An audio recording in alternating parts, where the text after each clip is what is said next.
नमस्कार। मैं हेमंत सुरती एक बार फिर आप सभी लोगों का स्वागत करता हूं मेरे इस चैनल में। मैं कहूँगा काफ़ी व्यस्त होने के कारण के केदारनाथ के बारे में कुछ ज़्यादा रिव्यू नहीं कर पाया था, लेकिन मैं आपसे ये कहना चाहूँगा कि मेरा ये one of the best tour रहा है और मैं इस टूर के माध्यम से अपने सभी लोगों का बहुत बहुत आभार व्यक्त करता हूँ। हाँ, दिक्कतें बहुत आई, मुझे परेशानी बहुत आई, जैसा क्या जो मैंने ऑलरेडी मेंशन किया है कि मैं अकेला हो गया था वहाँ पे हरिद्वार में। मेरे नई जगह थी मेरे लिए, ना मेरे दोस्त वहाँ पे थे, ना कोई भी लोग वहाँ पे थे और उन लोगों की तो फ्लाइट जो टिकट है वो कैंसिल हो गई थी, तो जिसकी वजह से मैं पूरी तरह से अकेला रह गया था वहाँ पर।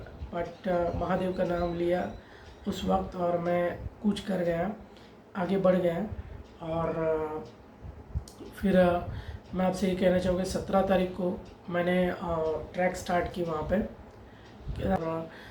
जो सुबह से लेकर शाम तक बस चलते रहे। हाँ, घोड़े खच्चर के लिए हमने कहा, घोड़े खच्चर के लिए मैंने रिक्वेस्ट की, जो मुझे मिल नहीं रहे थे और उसके दाम बहुत ही ज़्यादा हो रहे थे। तो इसका मतलब ये नहीं होता कि मेरी यात्रा रुक जाएगी, नहीं। हमने एक बार सोच लिया था कि महादेव के दर्शन करना है, तो कैसे भी करके हम महादेव के दर्शन करेंगे। तो चलते गए 17 को और चढ़ते गए वहाँ पे। तकलीफ़ें बहुत आई, लेकिन जब ज़्यादा तकलीफ़ वहाँ हुई जब रात होने आई और बारिश वहाँ पे ज़्यादा होने लगी थी 17 अक्टूबर की। और 17 अक्टूबर को जैसे ही बारिश वहाँ पे ज़्यादा होने लगी, हम एक टेंट में गया और एक टेंट वाले को कहा कि मुझे थोड़े से रहने के लिए जगह दे, लेकिन टेंट वाले ने एक सिंगल आदमी के लिए जगह देना ठीक नहीं समझा। हाँ, ये भी थोड़ी सी नाराज़गी हुई। मैं उस वक्त महादेव के धाम में था, जिसकी वजह से थोड़ा सा तकलीफ़ हुई, लेकिन कोई बात नहीं, उसने टेंट नहीं दिया तो इसका मतलब ये नहीं होता कि हमें उसे कुछ कहना चाहिए, कि कुछ बात करनी चाहिए।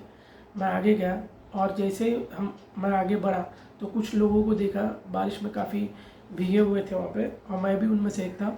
तो हमने डिसाइड किया, सब लोगों ने मिलकर एक डिसाइड किया कि कहीं ना कहीं एक रहने के लिए, एक रात निकालने के लिए एक बोलते ना एक रूम या कुछ मिल जाए तो अच्छा है। और वो सही वही टाइम पे, वही समय पे हमें एक अस्पताल दिखा, जहाँ पर मैं उन लोगों के साथ मैं अस्पताल गया।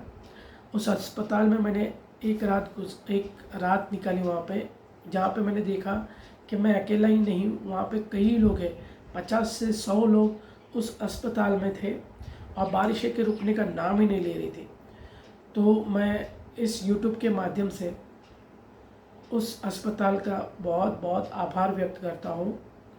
फिर उसके बाद हम गए दूसरे दिन। मेरे पास दो ऑप्शन था, क्योंकि या तो मैं पीछे आ जाऊँ या तो महादेव के दर्शन के लिए आगे जाऊँ, क्योंकि उस अस्पताल से जो है केदारनाथ मिनिमम 5 किलोमीटर की दूरी पे था। मन तो नहीं था जाने के लिए, लेकिन पता नहीं अचानक कैसे उस एक अस्पताल के कर्मचारी ने हमें बताया कि आप यहाँ से जाएंगे तो कम से कम 2 या ढाई घंटे लगेंगे, सिर्फ ये 5 किलोमीटर है। फिर मैंने डिसाइड किया कि कैसे भी हो यहाँ तक आए हैं तो महादेव के दर्शन किए बिना जाना अच्छा नहीं लगेगा। और मानो वहाँ पे क्या था पता नहीं, कैसा लग रहा था कि महादेव शायद हमें बुला रहे हो या क्या नहीं, लेकिन मानो कि ऐसा लग रहा था कि ज़रूर कुछ है वहाँ पे कि जो हमें बुला रहा है। तो मैंने डिसाइड किया अब जो होगा देखा जाएगा। मैं सीधे वहाँ पे चलने के लिए कुछ करने लगा, वहाँ पे आगे बढ़ने लगा। फिर भी बारिश हो रही थी, बहुत ही ख़तरनाक बारिश हो रही थी। और ये जो ट्रैक है ये 16 किलोमीटर का नहीं है अकॉर्डिंग टू मैं जहाँ तक जानता हूँ ये 22 या 25 का होना चाहिए, क्योंकि बहुत डिफ़िकल्ट ट्रैक है, बहुत डिफ़िकल्ट ट्रैक है। बट इसे पार करना यानी कि एक चमत्कार से कम नहीं है। फिर भी लोग जाते हैं और मैं भी उनमें से लकी था कि मैं वहाँ तक पहुँच गया। जब मैं 18 को वहाँ पे पहुँचा तो वहाँ पे और बारिश हो रही थी और मैं बारिश में पूरा भीगा हुआ लथपथ था। और मुझे पता चल गया कि यहाँ से आगे मैं नहीं जा सकता, क्योंकि ठंडी बहुत लग रही थी वहाँ पे। तो मैंने डिसाइड किया, मुझे सामने एक कॉटेज दिखा केदार डोम करके, अब मैंने बुकिंग नहीं की, कुछ नहीं की, लेकिन मैं ठंडी में इतना लथपथ था, इतना थर-थर काँप रहा था कि वहाँ पे मुझे काँपते हुए देखा। कुछ लेडीज़ों ने कहा कि आप सीधा रिसेप्शन के पास जाके बात कीजिए तुरंत ही। मैं जैसे ही रिसेप्शन के पास गया तो वहाँ पे श्री भगवान सिंह, श्री तिकेश कुमार और जोगिंदर लाल बैठे हुए थे। तो मैंने जब ऐसे ही बताया कि मुझे एक रूम की ज़रूरत है, उन्होंने तुरंत ही मुझे रूम दे दिया। उन्होंने कहा कि और मुझे एक गैस के यहाँ पे बिठाया वहाँ पे, और वहाँ पे मुझे तकरीबन 15 से 20 मिनट तक बोला सेक लेने के लिए कहा, ताकि क्योंकि फिर भी मैं काँप रहा था। तो उन्होंने एक रूम दिया जो कि एक डॉर्मेटरी रूम था, और वो इमीडिएटली बेस पे उन्होंने रूम दिया। और जैसे मैं रूम में गया वहाँ पे भी माहौल एकदम बढ़िया था, क्योंकि मैं किसी को जानता नहीं था। वहाँ पे कुछ 5 या 6 लोग थे, जिनमें से एक साइंस का स्टूडेंट था कि ऑफिसर था, पता नहीं, मैं उनका ज़रा भूल गया, लेकिन उनका नाम मुझे पता है, जिन्होंने मुझे पूरी से शांत किया। और उन्होंने कहा आप जल्दी से कंबल में जाइए, और थोड़े से 15 से 20 मिनट में आपकी जो क्या कहते हैं उसे, आपकी जो ठंडी वो निकल जाएगी। मैंने वही किया।